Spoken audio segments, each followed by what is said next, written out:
Assalamualaikum warahmatullahi wabarakatuh. Alhamdulillah rabbil alamin. Wa bihi nasta'in ala umuri dunya waddin. Allahumma shalli wa sallim wa barik wa karrim ala sayyidina wa habibina wa syafi'ina wa nuri qulubina Muhammad al-Fatih lima ughliqa wal khatim lima sabaqa ناصر الحق بالحق والهادي إلى الصراط المستقيم وعلى آله وصحبه حق قدره ومقداره العظيم في الدعوة عليم. أما بعد، معاشر الأساتذة المحترمين والحبايب الأعزاء وطلاب العلم الأفاضل، خص بهم بالذكر مدير هذا المعهد فضيلة الأستاذ المحترم الأستاذ زكي، وكذلك جميع من رافقني في هذا السفر المبارك، رئيس جبهة الأخوة الإسلامية الحبيب قاسم بن عبد الله الكاف، أيضا الحبيب زكي شهاب، begitu juga ada Ammi Jalal, ada Ustaz Kemas Ali, dan semuanya tidak saya sebutkan satu persatu. Begitu pula Ustaz Iqbal, Fatana Ustaz Iqbal, tanpa mengurangi rasa hormat dan ta'zim kepada beliau-beliau semua. Mudah-mudahan guru-guru kita Allah kasih panjang umur, sehatul afiyah, dijaga zahir batinnya oleh Allah, dimenangkan perjuangannya, amin ya rabbal alamin.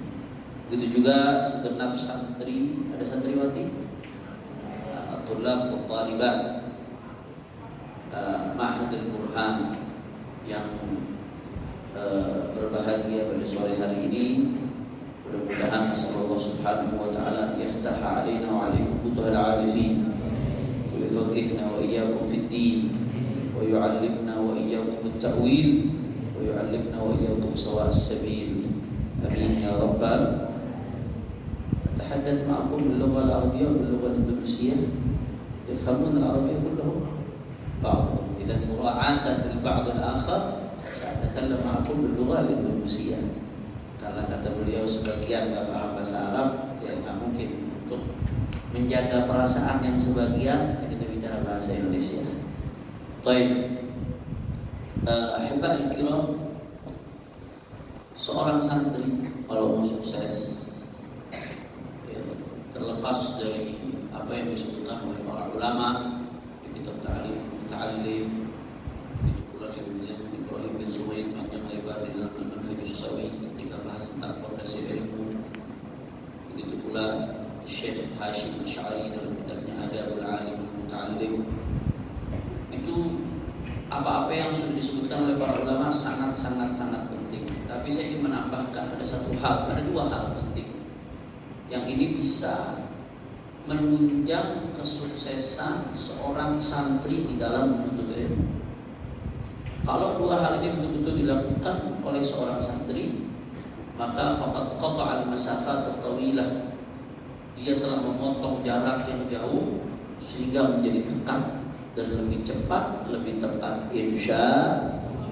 Apa itu ya ikhwan? Yang pertama, santri kalau mau cepat menuntut ilmu, maka utlubul ilma bil mahabbah, tuntutlah ilmu dengan rasa cinta. Ij'alil ilma mahbubak, jadikan ilmu itu kecintaan kamu. Kalau ilmu dijadikan kecintaan, seseorang itu bersama mahbub, bersama dengan yang dicintai, gak akan mau jauh. Seseorang bersama yang dicintai pengennya dekat terus. Seseorang akan berusaha tahu segala mungkin apa yang dia cintai. Maka konsekuensinya, kalau sudah menjadikan ilmu sebagai kecintaannya, dia akan mau dekat terus sama ilmu. Dia akan menghabiskan waktunya untuk ilmu karena kecintaannya. Gak ada hal yang lebih menyenangkan daripada menghabiskan waktu bersama yang dicintai, saudara. Gak ada. Kalau dia sudah menjadikan ilmu sebagai kecintaannya, dia akan berusaha mengerahkan segala waktu, daya, upaya yang dimiliki untuk mengetahui al-mahbub, mengetahui yang dicintai dia. Nah, jadi Jadi yang pertama, kalau mau santri ini cepat dalam menuntut ilmu, diberi kemudahan, tuntutlah ilmu dengan cinta, rasa cinta kepada ilmu. Karena yang namanya mahabbah itu tuqarribul ba'id, membuat yang jauh menjadi dekat. Al-mahabbah tuyassirul asir. Rasa cinta itu membuat yang sulit menjadi mudah. Al-mahabbah membuat yang rumit menjadi menyenangkan. Itu mahabbah. Saya kasih contoh gampang. Kenapa siswa-siswa di SMP, SMA gak suka banget merasakan yang namanya matematika tuh sulit? Karena dasarnya gak suka.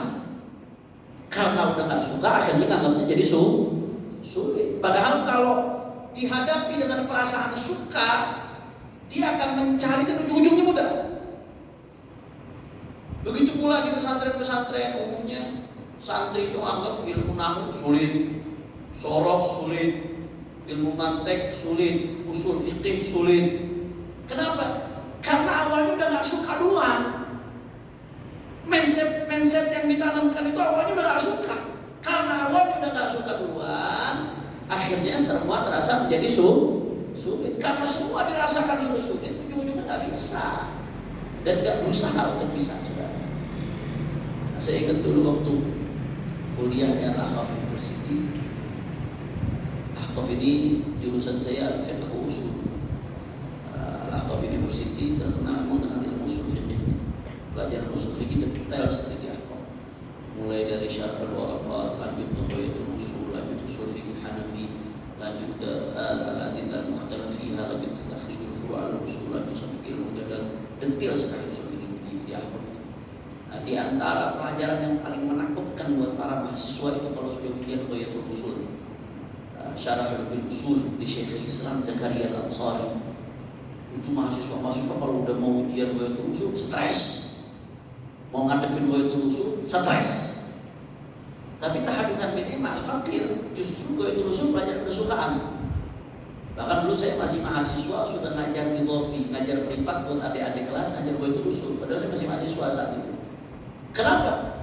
Awalnya saya ngerasain sulit, tapi kok ini sampai kapan mau ngerasain sulit terus? Kalau dirasain sulit terus akhirnya nggak bisa menikmati, nggak bisa berubah. Akhirnya rasa sulit itu dirubah, suka.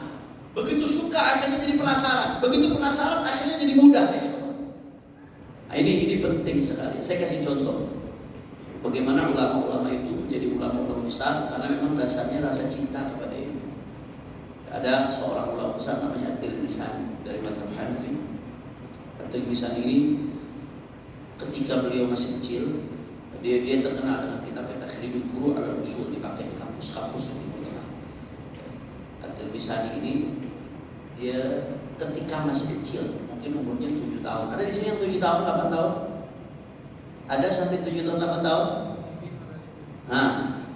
Gak ada. Artinya At-Tilmisani yang saya mau ceritakan lebih kecil dari santri manapun yang ada di sini. Lebih kecil dari santri manapun yang ada di sini. Anda usianya sudah lebih besar dari At-Tilmisani yang akan saya ceritakan.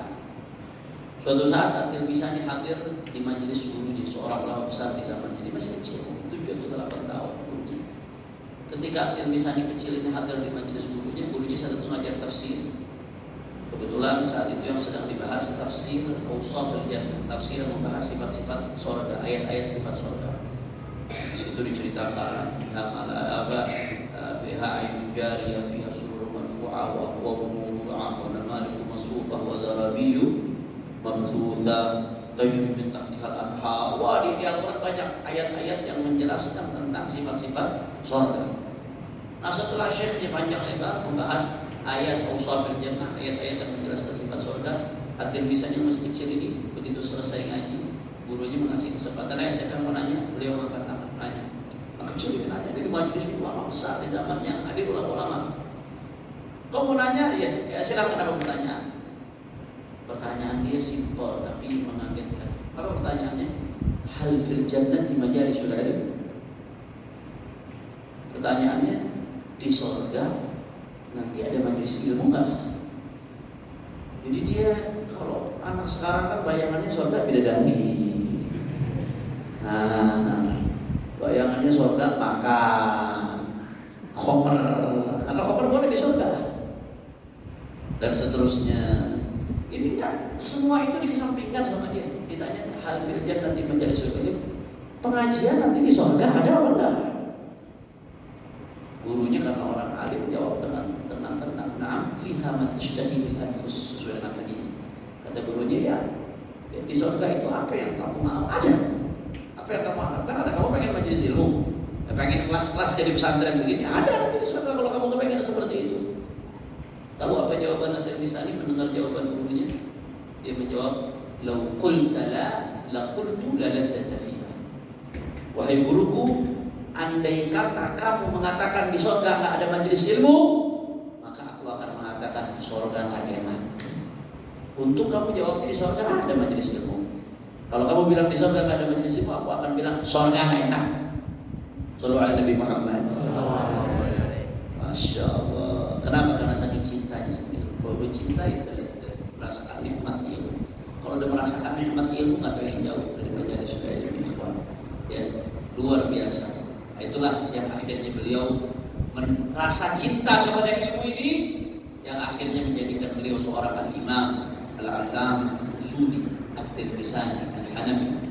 Karena dasarnya cinta sama ilmu, akhirnya dekat sama ilmu, jadilah orang ahli ilmu.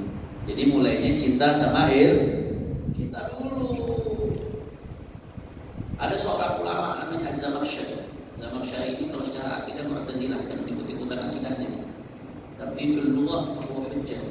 Kalau kita bicara soal bahasa, beliau salah satu rujukan Imam Az-Zamakhsyari. Bahkan kita kalau mau kaji tafsir dari segi linguistik, dari segi sastra, dari segi balaghah, maka buka tafsirnya Al-Kasyaf, tafsirnya Az-Zamakhsyari. Tapi jangan soal akidahnya diambil. Khudh ma safa wa da'u kadang, itu yang dilakukan ulama. Az-Zamakhsyari ulama besar dalam ilmu tafsir. Beliau pernah mengatakan apa? Dan dalam ilmu lugah beliau mengatakan begini: "Sahari li tankihil ulumi ala dhuli min wasli ghaniyatin wa tibi'in aqil. A'abitu sahrana duja wa tabitu nauman wa tabghi ba'da dhalika lihaqi." Saat itu beliau menjadi ulama besar. Ada orang-orang yang julid. Tahu julid?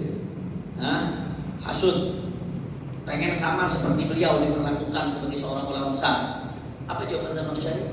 Sahari li tankihil ulum ala dhuli min wasli ghaniyatin wa tibi'in aqil. Aku nih setiap malam begadang untuk tankihil ulum, murajaah, belajar, ngapa, nulis. Aku begadang setiap malam untuk menimba ilmu. Itu begadangnya aku di dalam menimba ilmu lebih lezat daripada berpeluk-pelukan dengan wanita yang cantik, kata beliau. Jadi sampai pada titik dia merasakan baca, nulis, hafal itu lebih lezat dari berpelukan dengan wanita-wanita yang cantik. Beliau sampai mengatakan, "Abitu sahran duja wa tabitu nauman wa ba'da dzalika lihaqi." Aku setiap malam begadang, kamu setiap malam tidur. Terus kamu mau nyusul saya.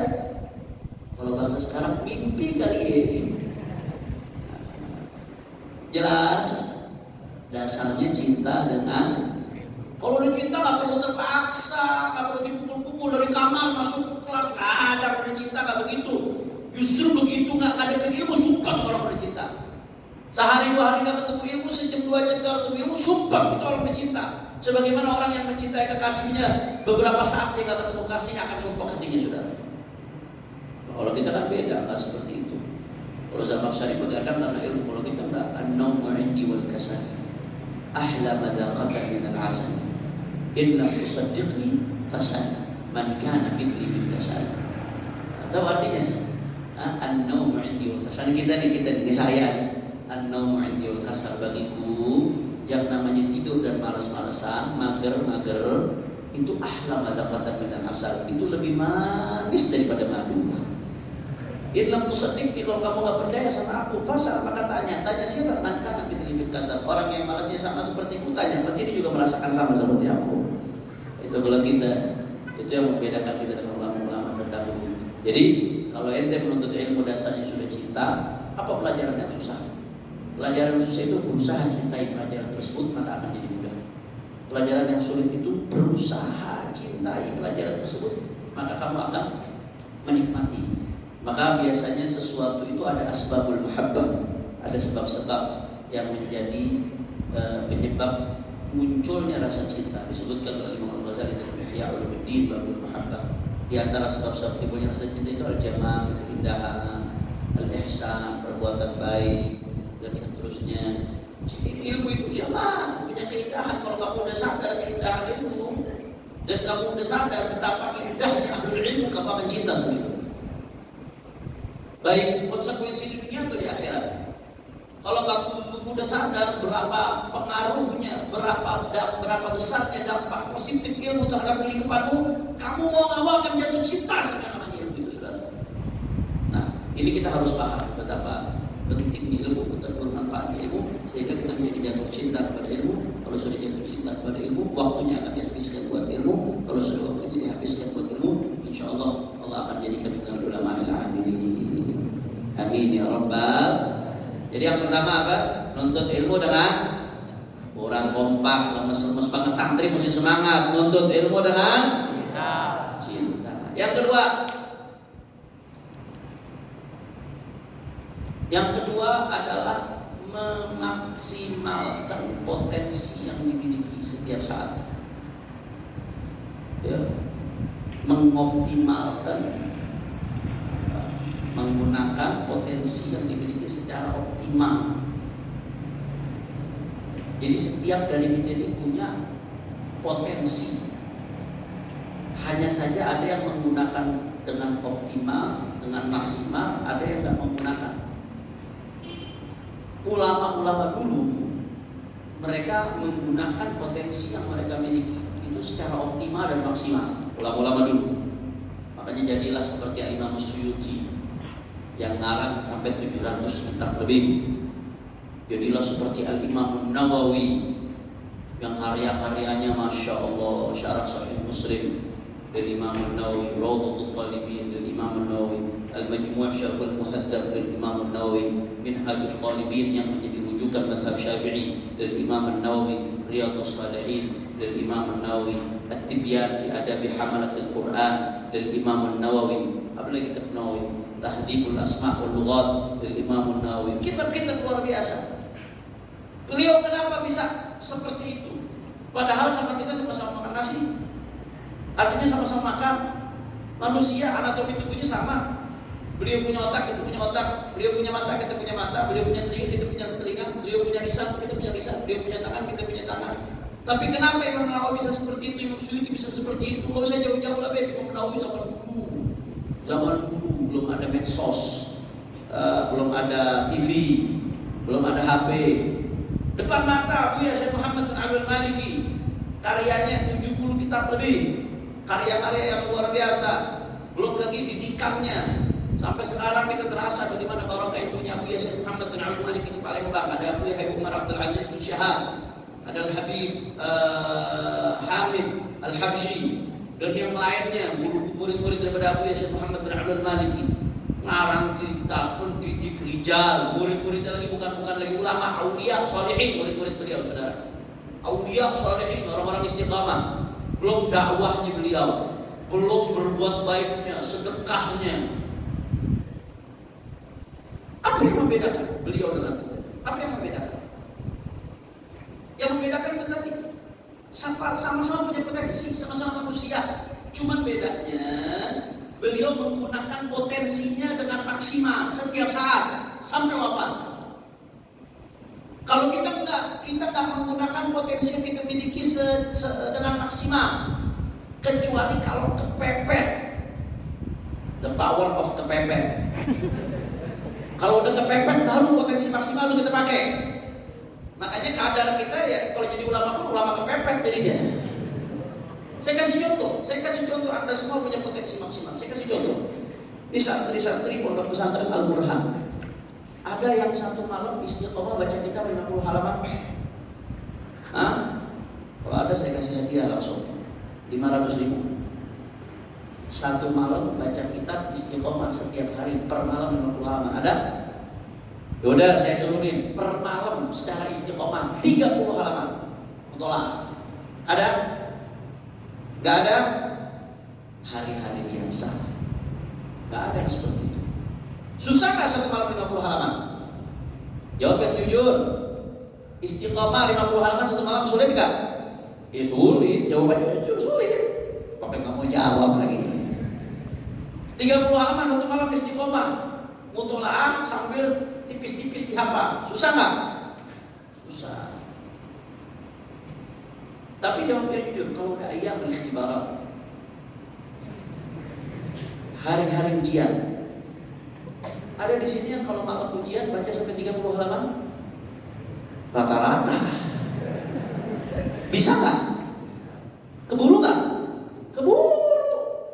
Bisa kekejar. Apal lagi saudara. Betul kan? Saya ingat waktu di Ahqaf, waktu saya di Ahqaf, itu sebagian mata kuliah itu takhrijul furu' ala usul, pakai kitabnya Dibbugha atharul ikhtilaf al-usuliyyin fi ikhtilaf atharul ikhtilaf al-usuliyyin fi ikhtilaf al-fuqaha. Itu satu semester, satu kitab. Ditambah lagi masih ada tambahan-tambahan yang maqatin, kitab misalnya sebagainya. Itu sekitar 600 halaman. Itu satu semester hatam satu mata kuliah. Satu halaman 600 halaman satu semester hatam waktu kita di Ahqaf. Wah, dosennya nggak main-main, dosen yang ya killer kalau bahasa kita. 600 halaman. Tapi ternyata begitu hari-hari ujian dibaca keburu. Di sana antara satu ujian dengan ujian lain dikasih jarak 2 hari. Karena main-main satu mata kuliahnya 400 halaman. Kalau dibikin 1 hari 3 ujian bisa mati. 2 hari dikasih jarak. 600 halaman, mau bahasanya bukan kaleng-kaleng ini usul fikih. Keburu baca, alhamdulillah. Kenapa tadi? The power of kepepet. Itu santri nih 50 halaman satu malam kalau ujian, jawab yang jujur. Kebaca nggak? Keburu nggak? Selesai nggak? Berarti bisa nggak? Kenapa malam-malam yang lain kok nggak bisa? Karena itu tadi kita hanya menggunakan kemampuan maksimal kita kalau kepepet. The power of kepepet. Kalau udah kepepet, wow, kemampuan maksimal jadi picu. Kalau bahasa usul fikihnya, bahasa kaidah fikihnya, idza tasa'al amr, idza dhaqal amr itasa'. Kalau udah kepepet, baru kemampuannya jadi luas. Tapi nanti begitu waktu mulai luas, idza tasa'al amru dhaq, mulai dimalas-malasan. Itu kalau lagi malam ujian tuh udah kepepet nyesel. Oh, pokoknya semester akan datang mau belajar dari awal semester. Mau dicicil. Gak mau mepet-mepet begini, gak mau, pokoknya nyesel, gak mau lagi deh. Akhirnya nanti begitu awal semester, masih lama. Ntar dulu deh.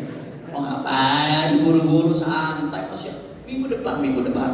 Begitu minggu depan lagi. Begitu minggu depan lagi. Antar dulu nih kayaknya masih asik, majelis nih malam-malam nih. Sampai malam ujian, ya Allah nyesel, ya Allah begini. Pokoknya semester depan mau mulai dari awal deh belajarnya. Terus sampai lulus akhirnya begitu saudara. Itu yang membedakan kita dengan ulama-ulama terdahulu. Kita hanya menggunakan kemampuan maksimal kita kalau kepepet. Padahal Anda semua punya kemampuan maksimal yang dimiliki oleh ulama-ulama tersebut. Sedangkan mereka menggunakan kemampuan maksimalnya mulai dari awal masa belajar sampai wafat untuk menciptakan manfaat sebesar-besarnya, untuk membuat amal jariah sebanyak-banyaknya, untuk mengumpulkan pundi-pundi amal sebanyak-banyaknya. Maka pelajaran yang bisa kita ambil pada siang hari ini, santri, bayangkan kalau Anda menggunakan kemampuan maksimal Anda setiap saat, kemampuan optimal yang sudah Allah berikan di potensi yang Allah kasih semuanya ada. Saya ingat waktu di Ahqaf, waktu pindah tahun pertama di Tarim, mukallaf tahun kedua sampai tahun kelima di Tarim. Itu waktu mau pindah ke Tarim, Syekhuna Abu Habib Abdullah Bahar ngasih nasihat. Kata beliau syaratun najah fil Ahqaf 3. Kata beliau syaratnya mau lulus di Ahqaf 3. Syarat yang pertama az-zaka al-mutawassit kama fawq, kecerdasan menengah ke atas. Kata beliau, wa kullukum tatamatta'una bidzalik. Untuk kecerdasan menengah ke atas, kalian semua memiliki hal tersebut. Ini juga sama, santri Al-Qur'an semuanya punya. Karena kalau nggak punya kecerdasan menengah ke atas, bukan di sini di SLB. Kebutuhan khusus. Anda di sini bisa belajar normal, bisa berpikir normal, itu berarti punya kecerdasan menengah ke atas. Nggak boleh. Urusan hafalan lambat kurang diasah. Urusan pemahaman sulit kurang berusaha. Urusan nggak bisa, bukan nggak bisa, nggak mau bisa. Jadi nggak ada kamus nggak bisa dalam santri. Nggak ada kamus susah bagi santri. Yang ada belum bisa karena tidak mau bisa. Belum berhasil karena nggak mau berhasil. Jelas atau tidak? Ini jadi kayak Mario Teguh ini akhirnya. Masya Allah, tabarakallah. Ya, itu motivasi yang saya sampaikan. Jadi saya lengkapi kata beliau baru syarat najah. Dan ini ada kira di semua lembaga. Satu, al-dzaka al-mutawassit wal mafhum. Yang kedua, al-ijtihad sungguh-sungguh dalam menuntut ilmu. Yang ketiga, al-intibah, disiplin. Santri walaupun pintar, cerdas, tapi kalau nggak disiplin, nggak masuk kelas, absen, ya absennya itu bikin dia gagal nanti. Nggak sholat berjamaah, walaupun zahirnya dia pintar, tetapi batinnya hancur. Semalam Syekhuna Abu Habib Zaid Bahar ngomong, kata beliau, kullu ilmin la yurithul hal wal amal la yurithul amal wal hal falaysa bil ilm fil haqiqah innama hiya ahrufun tuqta fis sutur. Kata beliau, setiap ilmu yang tidak betul-betul mendorong kita untuk beramal dan tidak betul-betul membuat keadaan kita lebih baik, itu sebenarnya hakikatnya bukan ilmu, itu cuma huruf yang ditulis di dalam barisan